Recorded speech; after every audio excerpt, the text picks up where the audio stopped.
Welcome everyone to Old Roommates. Today on the show, we revisit 1984's Splash. So, grab a pen, grab a piece of paper, and start writing this one big letter to Penthouse Magazine, because our revisit is about to begin.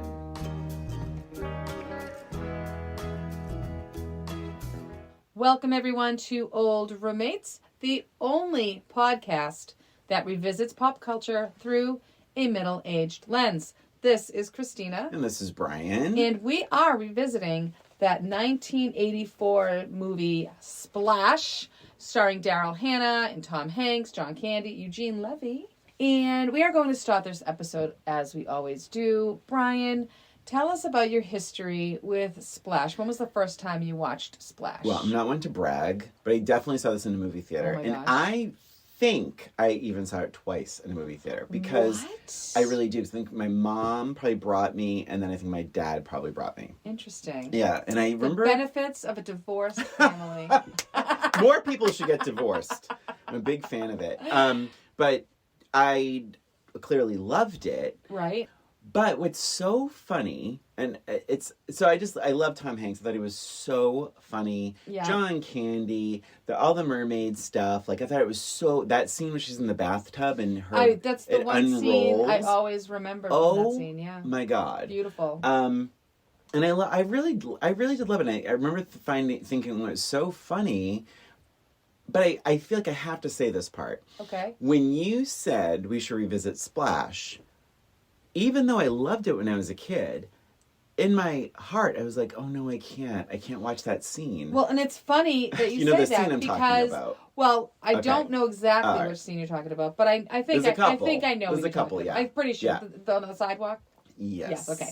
So I do know what you're talking about, but every time, so we've mentioned it a couple of times in the past 5 years. Just you know, Yes. when we're looking at different movies. Yes, What about yeah. da da da da? You always have like this reaction, like, Yeah. oh, and I got the impression That that I you did didn't not like it. like this movie. So I'm like, Oh. okay, we'll back off. And then this time you were like, yeah, okay, let's do it. And I was like, oh, this is going to be interesting. Because to me it was facing my fear. Because Yes. that scene on the sidewalk, it's so funny because that is what my brain goes to. So when you Yeah. would say, when anyone says Splash to me, not that everyone does, only we talk this way. We always talk about Splash every day. But that's where my brain goes. And I think because I was, 12 years old Pretty young, when this yeah. came out. And it was like, you're laughing. It's like your Harry and the Hendersons Yeah. episode. It's like, that is what I remember because it's so upsetting. It's so jolting. Watching her scales get all scaly in the water and like, oh my God. It and is so, yes. It's definitely really wrenching. I think it's too much. We can talk about it, but Yeah. it's too much for a light-hearted fantasy Yeah. comedy. So this was really facing my fear Good. I'm about glad. those scenes. So Whatever Christina, I can do to help you out. how about you? I also saw it in the theater. Ooh. And I also loved Tom Hanks back then. I believe this is Like his Bosom second. Buddies. Isn't this Oh, Bosom did I write Buddies this down? days? Hold on one second. Sorry, I think I So- actually wrote this in trivia. Yeah, please, because I loved him in Bosom Buddies. And I loved him in Big. So where does Splash fall? I feel like it's after Big, after that. No. So let me think. I thought this was his second movie. It was like his first leading role. What? Oh, really? Splash. Okay, so I I could think be he wrong. did, You like, know I this better than I do. I think he did He Knows You're Alone. Or no, When a Stranger Calls or something. Yeah, if you can look it up. But I'm looking at Bosom Buddies right now Oh, because okay. that's where I remembered him from mostly. yeah, I feel like Bosom Buddies. So I think that was. So that was 1980. Yeah. So I knew him from there. So that's probably why I saw him in this movie. So this is only a second film in his first leading actor role. Yes. Funny, he gets second billing in Bosom Buddies. Peter Scolari's first. Yep. And then Donna Dixon. Anyway, so yes, I saw it in the movies. I was excited to see it. Daryl Hannah, I could have taken him, I feel like honestly, you don't like her. I never historically. really loved her. There's a couple of movies I didn't mind her in. I didn't mind her in Steel Magnolias. I didn't really mind her that much. I did mind her in that. Yeah, and I didn't mind her. I don't think you saw Grumpy Old Men. Like, no. She was in that. I didn't mind her in that. Some of the less, like, I don't know, I'm so beautiful kind of roles. So I can't remember if you liked, we revisited Roxanne. Did you like her in Roxanne? I think you did. I wasn't a big fan of her. Oh, really? I don't know about her. I just don't know about her acting so much. No offense, she's Daryl. pretty light. Yeah. So anyway, so I saw it and I remember it being funny and I remember loving it and really loving the mermaid stuff. And just, I remember thinking about how beautiful the tail was, and I loved the whole idea of, when she's dry, she has legs. Yeah. That's kind of that was a new concept for mermaids, right? I guess. I don't even know. I mean, I don't have this extensive knowledge of mermaids, but Ariel needed to sell her soul, right? To get legs. To get so legs. it just seemed like it wasn't an easy thing for mermaids to do. But anyway, yes, I remember the bathtub scene was so perfect. It was beautiful. Since she's finally in the water and you're like, like you feel that relaxation with the fin coming out. When she pours all the salt in the salt tub was in it. Yeah. Yes. So anyway, I thought it was funny and I thought Tom Hanks was great and all of those things. So when did you rewatch it? So I'm honest, I feel like I watched it probably a couple weeks ago now. And so I've had time to sit with it and stew. And so really quick, this is directed by Ron Howard, who, if my research is correct, he passed up directing Footloose so he could direct Splash. Yep. And I truly forgot almost entirely about the John Candy character. Me too. Me Like, too. I know that scene of the racquetball scene, but if someone's like, what movie is this from? I don't even know what I would even say. I like, forgot John Candy was even in this movie. I really and didn't. Eugene Levy too, for that matter. But I Yes. remembered that character, but I didn't realize it was... When I saw Eugene Levy's name in the credits, I was like, oh, he's the mad scientist guy. Yeah. Same. Yep. And which made me feel better because I'm like, oh, maybe it's more comedic than I remembered. Maybe it's because I was 12 and because by the way, I haven't seen this movie in a very, very long time. Same. Very long time. So clearly forgot John Candy was even in it. It was great seeing him. Because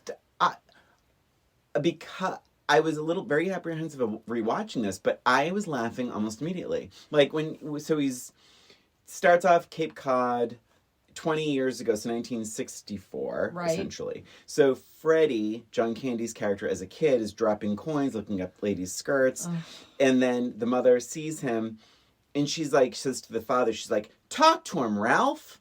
And do you remember what happens? The husband just hits him on the back of the head. Doesn't say a word to him. I do think that opening sequence is so pretty when he falls into the water and the little girl mermaid saves him. Yes. All of those underwater scenes, I think, were really gorgeous. beautifully Gorgeous. done. I don't know how they did it. Really beautifully done.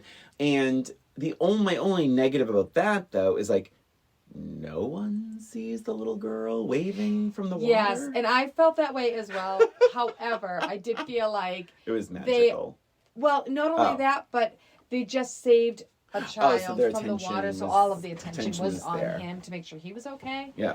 But yes, I felt the same way. I'm like, does anybody else see the little girl? Does anybody want to save her? Yeah. But yeah. But that flashback, I thought it was really, really well done. Really establishes the characters, and but I really didn't remember it. So it was nice to kind of experience that. I forgot about it too. I couldn't remember how it started. My thought was that she was just walking out of the ocean or something, or on the beach or something. It was like my thought of the beginning scene, but obviously. Yeah, I forgot about that connection that they had. Do you have anything about because then I just jump into the present, the 1984 time. No, I don't have any other thoughts about that. I will say one thing that annoyed me throughout the entire movie. Well, it was just the beginning part. Okay. No, it was fine. How they refer to the Cape as Cape Cod. So, for those of you who don't know, we are from that area.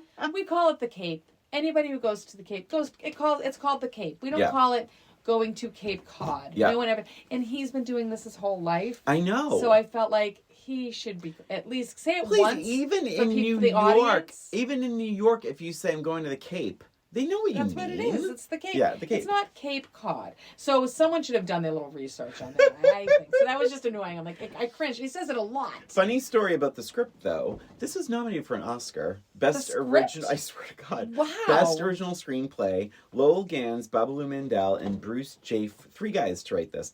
And Bruce J. Freeman. Not that it's bad. I mean, I laughed a lot. Yes. Some really funny stuff. A lesbian no more. Did you catch that? So John Candy has his penthouse. He's like, they published. Yes. He's so excited. Now, how did you watch this? DVD or Disney Plus? DVD. So in Disney Plus, they blur out the image that's on the penthouse cover. I don't remember if it was blurred out. Probably not if it's the DVD, but on Disney Plus, they blurred it out. Yeah, I don't think it was But blurred it's out. hilarious because they are blurring it out. But then everything coming out of John Candy's mouth is like crass. He's like, they published my letter. Lesbian no more is the name of his letter. Like article. Yeah. He was so excited. So another thing that they did on Disney Plus was they lengthened her hair so it covered her butt cheeks. So I read that as well. But I'm gonna be honest, not very much. No, not much. No. And it looked like it was. It almost looked like she had hair taped to her lower back, like just to keep it in place. But you still saw her butt. I mean, like it was not very well hidden at all. And then when she does jump in the water, I mean, there's like essentially taint. I mean, there's no hiding that. There's like no hiding that. I mean, it's PG. Taint. Oh my God. So Tom Hanks is so effing funny in this movie. I loved him in this. And when he's an usher at this wedding, which I find I'm sure that's probably very realistic, but like, I mean, everyone's working all day long the day before this guy's wedding, which is kind of funny. So then he's an usher, and and what's his girlfriend's name? Oh God, what was it? I wanted to write it down because I have a funny line that he said on that. Everyone's asking about her. Julie or something. I don't really know what Where's it is. Julie? Where's Julie? I don't even think it's that. Every single time. And he gets more and more annoyed. Yeah. And then finally... Someone says, hi, Alan. And he says, did you write it down? I did, but I can't remember. Do you want me to do it? Yeah, go ahead. So it's like, so it goes on and on. Because John Candy sort of convinces him, listen, no one's going to bug you. Just say she's sick. Right? So it's like, oh, she's sick. She has a flu or whatever. Blah. Oh, she's sick. Like 7 people. And then like the one guy walks up and he's getting progressively annoyed. And then this one guy walks up and the guy goes, all the guy says is, hi, Alan. And he goes, she left me all right. She like screams. Oh my God. And he's the best man at the guy he's screaming at is the brother of the groom. Right. Hilarious. Yeah, it was really funny. He loses his mind. He did a really nice job of just like showing a little bit of agitation, a little bit more. Even before that, though, I loved the brother saying, oh my God, I wrote that too. Yeah. You know why she left me? Because I didn't love her. And then John Candy, that bitch. I wrote that too. Oh my God, it's really funny. Yeah, that whole thing with Julie. And I love that whole sequence with him being just like drunk and depressed. Yes. And when he's like at the bar and his head is in the bowl and he lifts his head up and he has pretzels stuck to his face. Oh my God. And then he falls off. Then he falls off the bar. And then jumps up and then cracks his head on the bar. Oh my God. It's the timing. He's great timing, great physical comedy. Yes. And what I love about him, what I love about Tom Hanks in this movie is he is Tom Hanks before he became Tom Hanks. I completely agree. He is so raw and it's easy for him. Everything is so naturally funny. Yeah. Things that come out of his mouth, his expressions, he takes chances. Yeah. And it's just a joy to watch this guy loving what he's doing. I feel like either Philadelphia, I think probably maybe Philadelphia or maybe something earlier than that, where he just became Tom Hanks the actor. Yeah, and he was so actor. funny. I mean, so funny in this, so funny in Big. I mean, he's really funny in that movie. Do you remember that movie Nothing in Common with him and Jackie Gleason? Yes. Like, really, really, really funny. And then somewhere along the line, he started taking himself he was hilarious. Takes himself very seriously. So, yes, he needs... He, but this was great. And this was really, really good. It was so refreshing. Because, honestly, when you say, let's revisit Tom Hanks... Yeah. Oh, Money Pit, of course. Yeah. Money Pit was great. But when you say something like, "Oh, let's see a Tom Hanks movie," I do get a little bit of like, ugh. You mean because a current I forget one. Yeah. how good he was. Yes. Before. Comedic, like just so and like fearless. Like what's the word? Like there's no vanity about him. No, it's like that just... scene, like the pretzel sticking to his face, falling off the stool. I mean, like that's really, really, really funny, and it kind of goes with even some of the stuff he did in Big, where he's like putting himself physically into this. The physical comedy is so good. You know what it was that I think he changed his is I think maybe Castaway. But that was wasn't that after was it Philadelphia? After Philadelphia? Anyway. But yeah. So and they also laughed when he's in the cab. And the guy's and he's like, what do you say? I don't have any money. And the guy slams on his, no. He goes, Cape Cod, right? Cape Cod, and he slams on his brake and his face smashes forward and smashes into the glass. Yep. And then he's like, then he says something else, like, I'll pay you. I don't remember what he says. And the guy floors it and he like flings back and he's like sprawled out in the back seat of the cab, like, because the guy's going so fast. Really, really funny. Very, very funny. So, and he gets to Cape Cod. What am I saying? Did you fix it yet? What is that? Oh, Fat Jack and the boat. Oh, the joke. Oh my God. Okay, yeah, the whole joke. Yeah, I'm enjoying the movie, so I'm just writing different things. And oh my gosh, this movie is really funny. And like, so Fat Jack, he misses the. What does he miss? He misses the ferry? He misses the ferry. And then... So this guy with a boat is going to basically boat him out to the ferry, and it's like a paddle boat. It's a rowboat. It's a rowboat. Thank you, rowboat. Yes. Yeah. But he does have a motor on it. Yes. But it's the smallest boat. And his name's Fat Jack. And they stall out. And the guy starts trying to fix it, but he's just like whacking with the hammer. And then Tom Hanks is like, Alan's like, did you fix it yet? And then he goes, I have to go. I'll have to get the smaller boat out. He goes, the smaller boat? Right, because it's a super small boat. And he dives off to swim to shore, leaving him alone. But the thing is that I was a little bit annoyed about, it was, he's supposed to be afraid of the water. This is one of his things. Alan is like afraid of the water. No, so he just can't. No, I think he just swim. Can't swim. He's been going to the Cape his whole life and can't swim. I have that same note. And I don't know why he says he can't swim when we find out at the end he is basically like a merman. Well, I think that's because of her. So it's like a weird thing, right? So, but it was from her when he was a child. All right. That's what she says at the end. She's like, wait, you were okay when I kissed you. Because that's when she was like, wait. He goes, what, that was you? Yeah, right. So you get the sense that he was a merman from whatever, that magical thing happened or at least when she was a child. Yeah, at least that connection allows him to breathe underwater. Correct. Is what I took from that. So I'm wondering why... since the age of like 7 or whatever that was. Why wouldn't he take swimming lessons? And he goes to the Cape every year. Like, you're not swimming. So well, it just seemed a little bit odd. I think both things can be true. Yeah. I think you can not know how to swim, but love the ocean. Yeah. I really believe that. I think you can love being on a boat. I think you can love wading in the water, sitting in the water with it comes up to your knee or your knees or ankles, and just wading in the water. Maybe mm-hmm. I think because of that situation in the beginning, he got really scared in the mermaid, and he just thought it was a lucky chance, and it was all a fluke. Right. But maybe he was that scared that he's like, I don't want to learn how to swim. But he was able to swim underwater and breathe underwater, so I don't know why he would be afraid of that. Christina, maybe he thought it wasn't a scary situation. This little girl kissed him, and he probably got very excited, and seems like a good situation.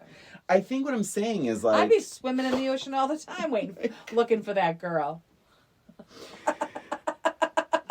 Next up, I do have to say, so he, Patrick jumps off the boat, and then he falls off the boat because the boat comes by and knocks with the rowboat, it tips over, and then you have Daryl Hannah swimming effortlessly. So I guess when she was a little girl, I did some research. Mm-hmm. She was obsessed with mermaids. She would bind her legs together and see if she could swim like a mermaid when she was a kid. Yeah, and so she was this is trivia, I usually save it for the end, but this is important. She was so good swimming in that tail that she outswam her safety crew. Oh my gosh. Yeah. So she could swim faster with that tail than people not in tails. Wow. That are safety swimmers. That's pretty impressive. That's really impressive. So when Emily was younger, actually I think I still have it. God. Sorry, Daryl Hannah. No, I'm just saying.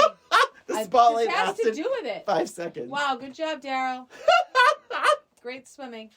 Emily had a mermaid tail. Like you buy them and you put your feet in it. Did I ever show you? Oh my God, you did. Yeah. So yeah, and like it's weird as a parent because you're like, are Terrifying. you going to die in that thing? But it does kick off pretty easily if you need to. But anyway, so she had a mermaid tail, and of course I tried it on and tried to do it. It's hard to do. It's hard to swim in a mermaid tail. All the more credit to Daryl Hannah. So that was my point. I wasn't just. Oh, okay. Yeah.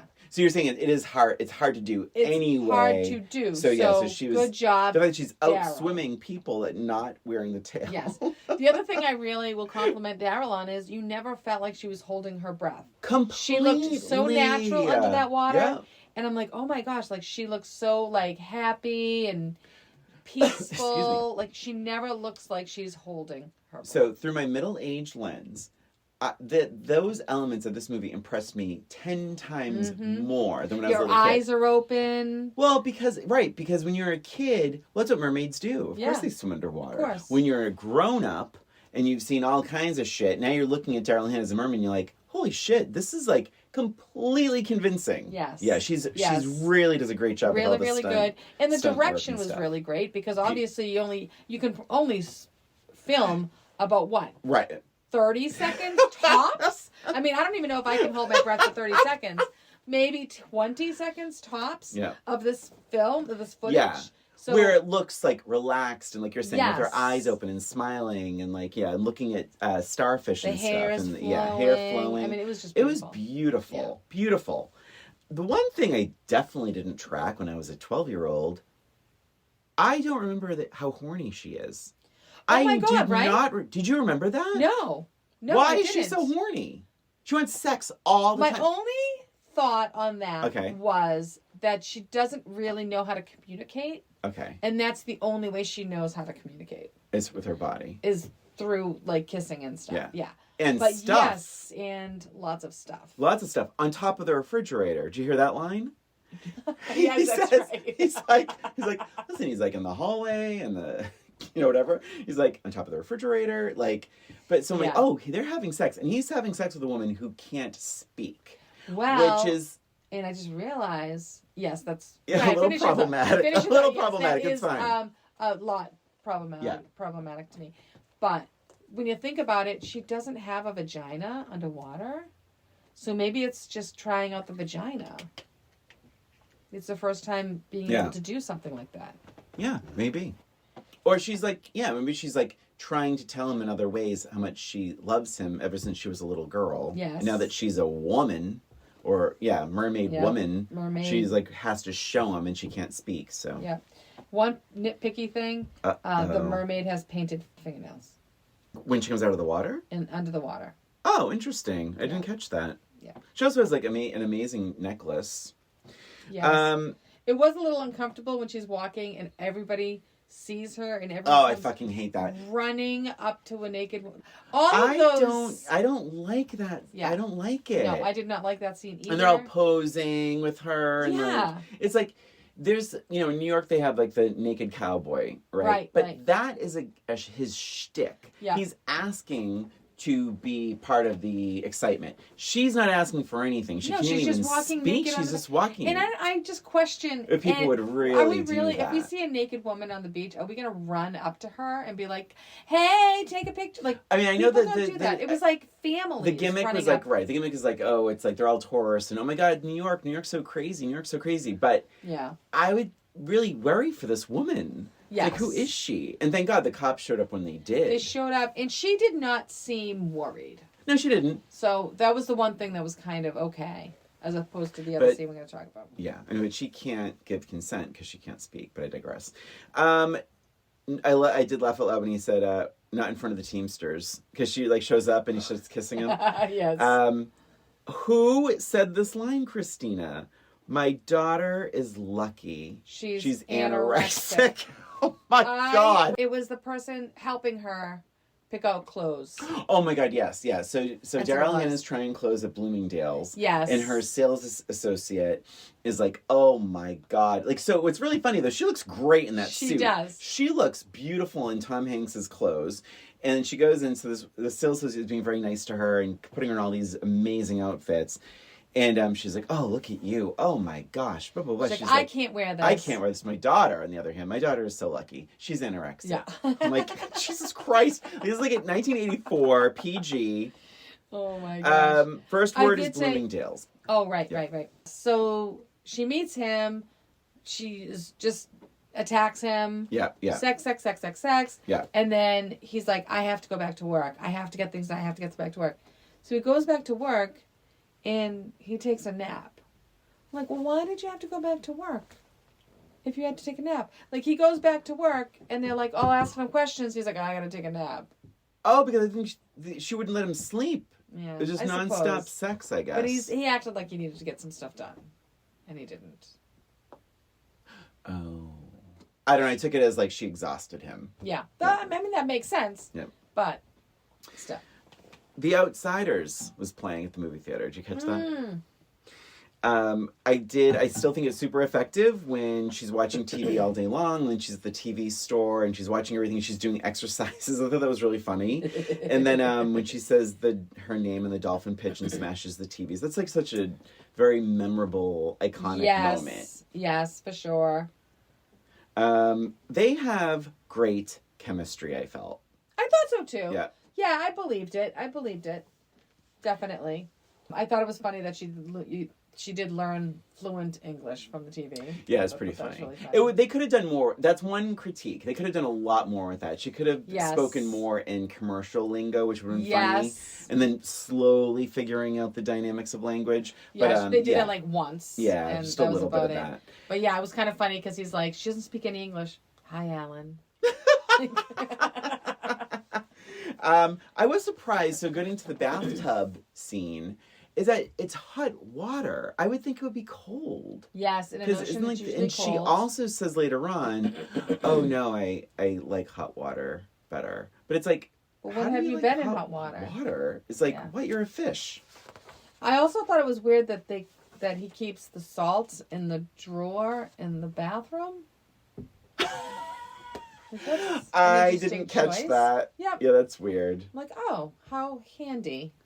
That's really funny. Mm. Dude, has anyone ever done that? Have you ever done that? Have you ever poured salt in your bath water? No. No one's ever done that. Through a middle-aged lens, loved all the immigration conversation and the logic around that. Like, they're talking quite a bit about he just assumes she can't speak English because she's from somewhere else, and so let's get married because your immigration status will change and blah, blah, blah. And I was like, oh my God, that they're actually really trying to make sense of this, and I appreciated that stretch. Yeah, I think I like that too. A little bit of realism in this fantasy story. Mm-hmm. Barging into the bathroom was a bit much for him. I fucking hated that scene. Again, I don't like the terror because Daryl Hannah has established this character, like, she's very vulnerable.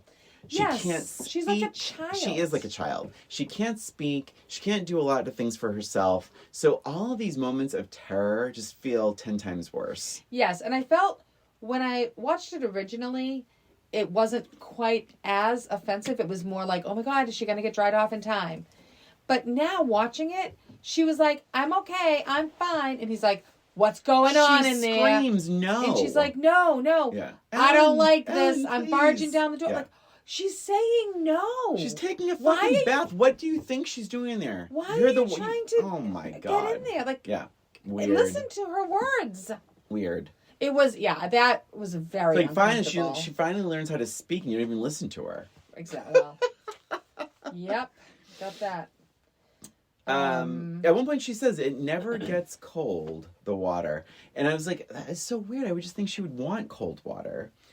Yeah. Okay, so now we meet well, actually we don't meet him, we've met him earlier, but Kornbluth. Something weird in this movie, and I think this is some of the weaker moments.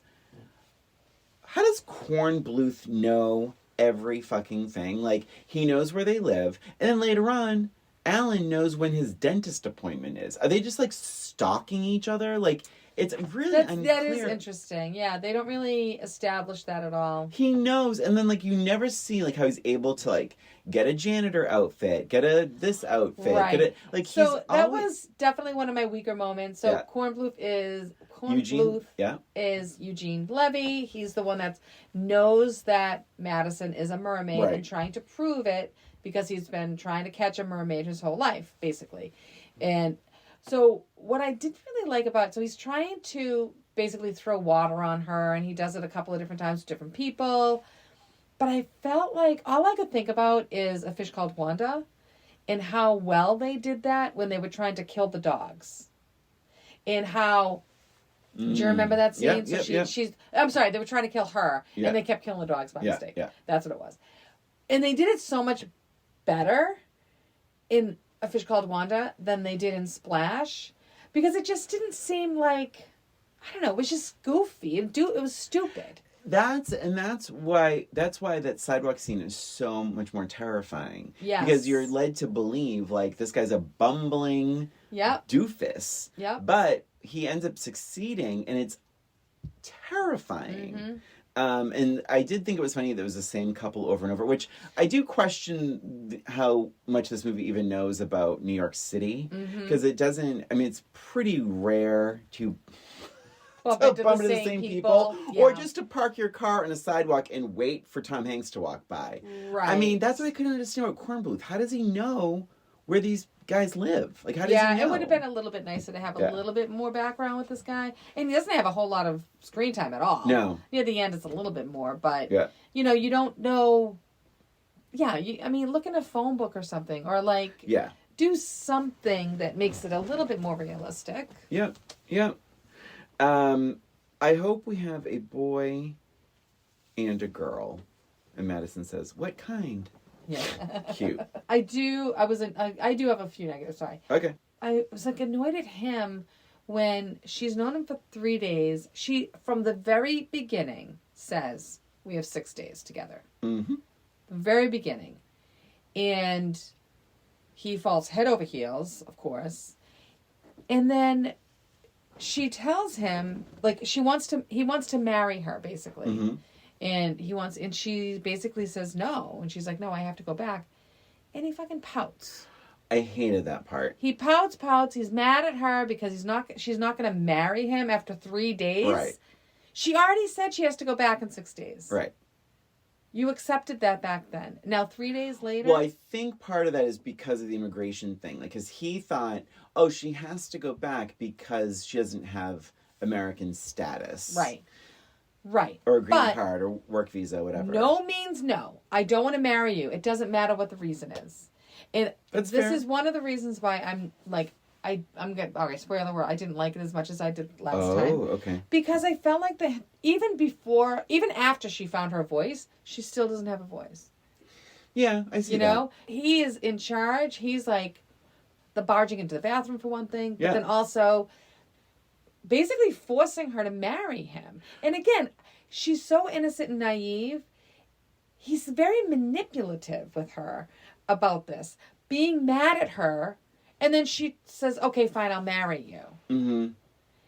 And to me, it just didn't feel right. It didn't sit right. Something does change. Like, Alan becomes a dick in multiple scenes because all this chaos is going on. And listen, if you love someone that much and they have this reaction where their lower half of their body becomes a mermaid. Yes. I really don't think he didn't do anything to protect her. He did nothing to keep her safe. He was staring at her like he was in the crowd, like not doing a damn thing. She was screaming alone. for him. She was screaming, "Alan, help me, Alan," and just stood there. Yeah. I know he was in shock. So but awful. Come on now. It was so awful. It's horrifying. I feel like the scene lasts forever. It's it does. terrible. Oh, I'm looking at my rest of the notes. I forgot I skipped a page by mistake. Whoops. When I was doing the thing. Yes. She was completely helpless. She and couldn't get up they scoop her up and throw her in a car. And throw her in a car. I mean, this poor girl, she can't do a goddamn thing. I know. Completely helpless. And he's sitting there watching the whole thing. Yep. And then he gets mad at her. Yep. Then he gets mad at her. Not only that, he's in the tank. They're examining him. They're waiting for him to turn into a mermaid, which is pretty funny. Which was a funny scene. Funny, it's a really funny scene just seeing him. Then, when he ever jumped back from her... Splashed her. He splashes her to make her go away. Oh, I thought he just could have jumped back. No, because she stepped to him and he goes, like, splashes her. And then she, like, backs off. Oh, my God. What a dick. Oh, my God. So Heartbreaking. fucking mean. Why she would want to stay with him for Exactly. eternity, I will never know. But yeah, for me, I think he could have handled that much Yeah, better. I wrote, this is so horrifying. It's so sad seeing her scales get all gloppy. Peeling. And I just wrote, I fucking hate this movie. The dip in tone is really steep. I mean, that is not pleasant. No, it's not. It's really, and the effects were really well done. Yes, they're really well done. That tail is really masterful.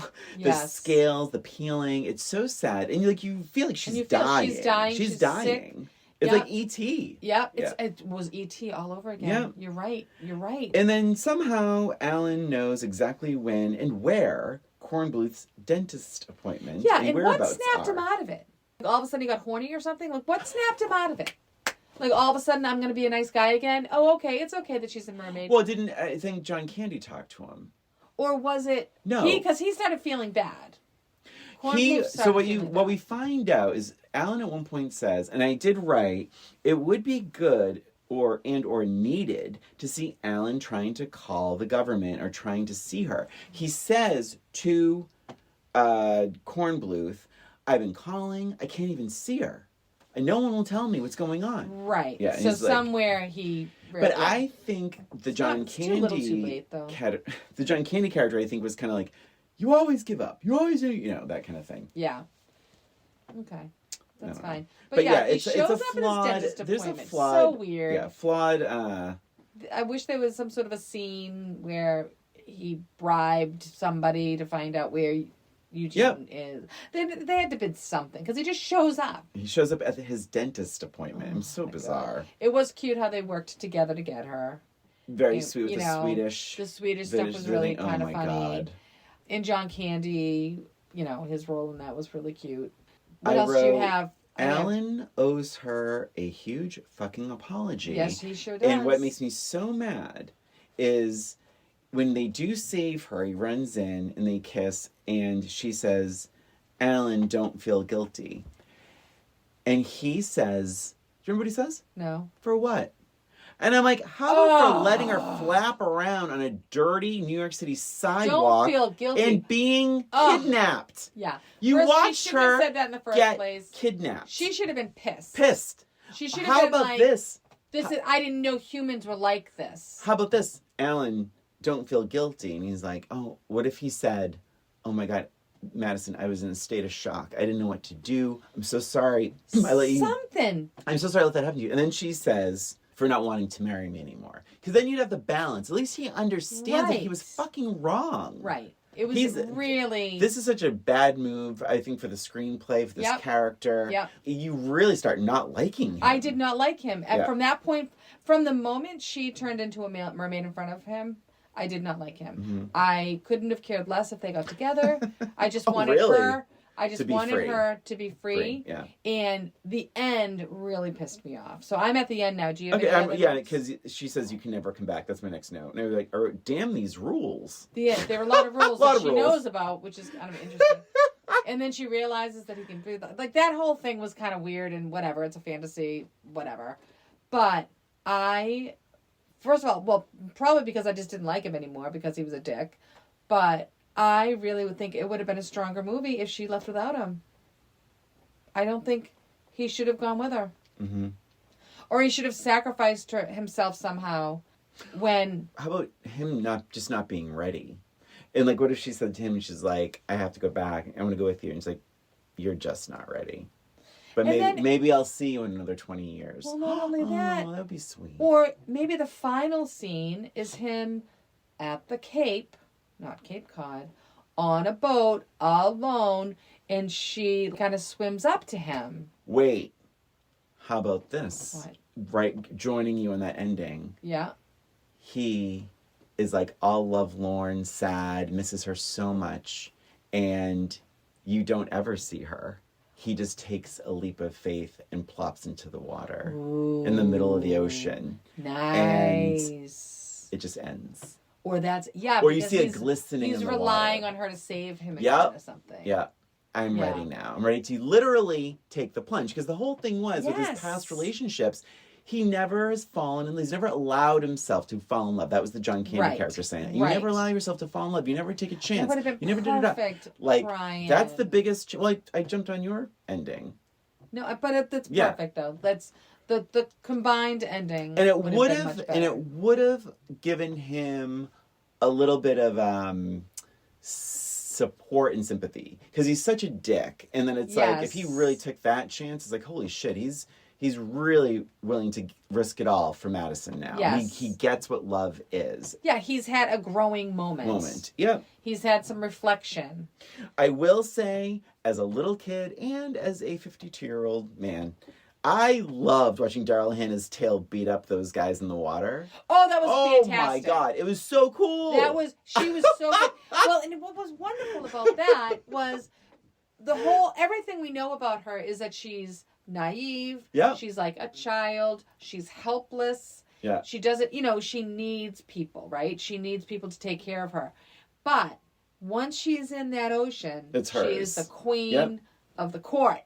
And she kicked ass. It was awesome. Yeah. It was like all of a sudden, yes, this is her home. This is her turf. Yeah. Yeah, she was great. It was so it was good. Really such good payback Really well done. The sidewalk scene too, because it's like, this is her domain. Now she's strong. Yes. Like, you took her out of the water, like a literal fish out of water. Right. And mocked her.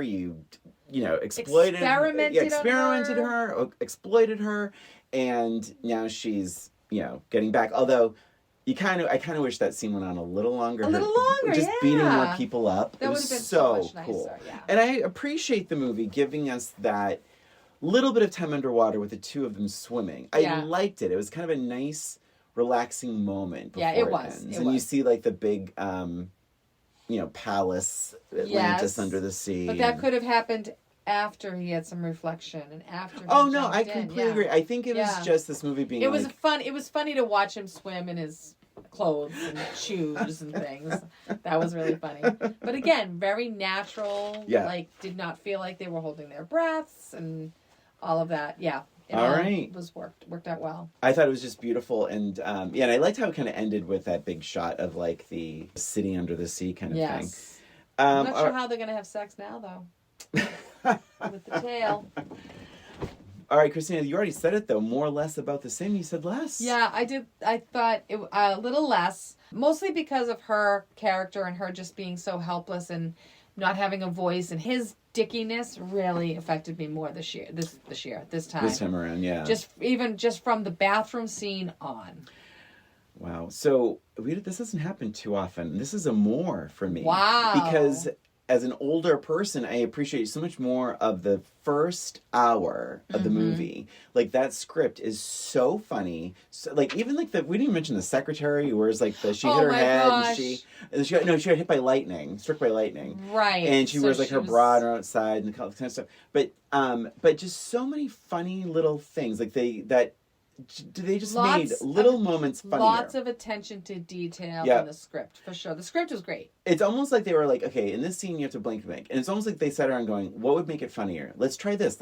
And it was just, there's some moments that are like almost 30 Rock-esque in their comedic timing. I think it's it's one of my favorite shows ever. And I think it just really won me over. So it's more because it was just things that didn't, that I wouldn't even have caught as a 12-year-old. And do you feel like you've gotten a little bit over the trauma? No. It still was... No, I fucking hate this movie. When that sidewalk scene, I really think that's up there with Neverending Story with the horse, E.T. in the freezer. That is jolting. It is a very jolting scene. And it's well done for even a drama, but the fact that it was a comedy made it even more... Yeah.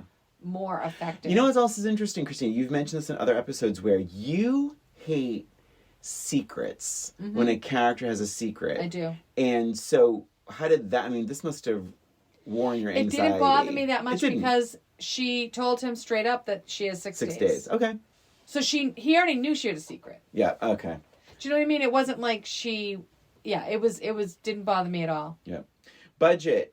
Here's some trivia. Budget, $11 million. I think that's great for $11 million. Wow, yeah, just the underwater scenes alone. Box office, $70 million. This was a big hit.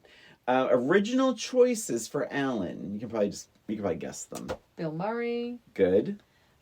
Chevy Chase. Good. One more.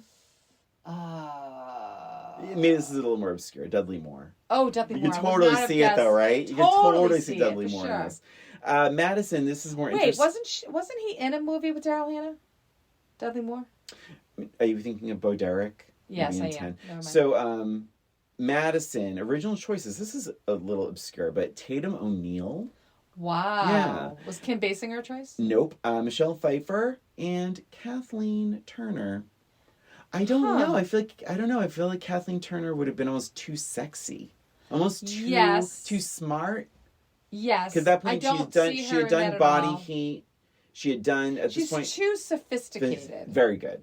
Yep. Michelle Pfeiffer would have been good. Would have been cute. Who was the other one again? Oh, Tatum O'Neal would be weird. She's too serious. Yeah, too serious. Yep, so we said that already. Madison's tail, Hannah could swim so fast her safety team couldn't keep up with her. One Oscar nomination, Best Original Screenplay. That's all the trivia I have. Anything? I have a match game. I got nothing.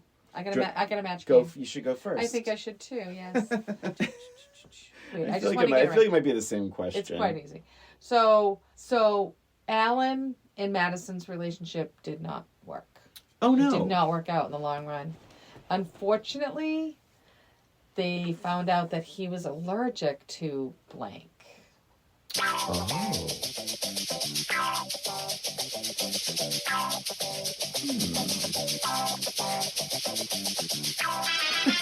Okay. Ding. Okay, so unfortunately the relationship did not pan out when Alan found out he had an allergy to...